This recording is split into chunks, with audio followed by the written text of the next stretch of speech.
Before you begin, make sure that all headsets, controllers, and the tablet are fully charged and the access point remains plugged in.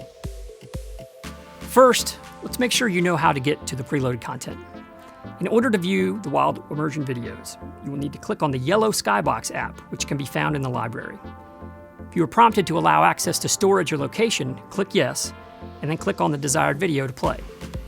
If you see a prompt that asks if you want to resume play, click No. If the video does not start in full screen mode, point and click the touchpad to bring up the menu bar, then click on the 3D cube icon on the right side of the menu called Stereo Mode. Ensure that the VR 360 option is selected there, and click anywhere away from the menu to return to the video. Also, remember that these videos are best experienced with sound, and we recommend that you watch them beforehand to familiarize yourself with the narration. Next, let's make sure you know how to download additional content, specifically virtual field trips for Google Expeditions. There are two types of Expeditions demos. Self-guided mode is when the students use the headsets independently. This mode requires you to download the field trips onto each headset.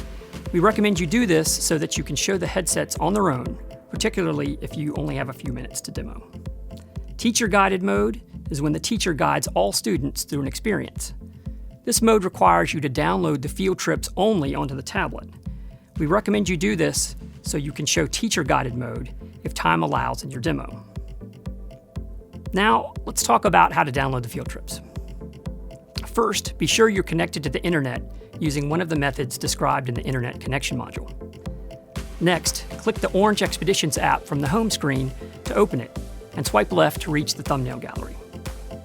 Scroll your thumb left to right to find as many field trips as you want to show during the demo, and single-click them to download. At the bottom of the screen, you can filter content to view more specific subjects as well.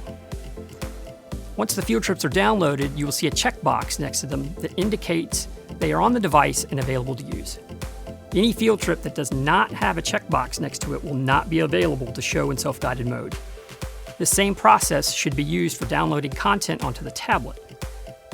Following these steps will give you all the content you need to give a successful demo of the VR classroom.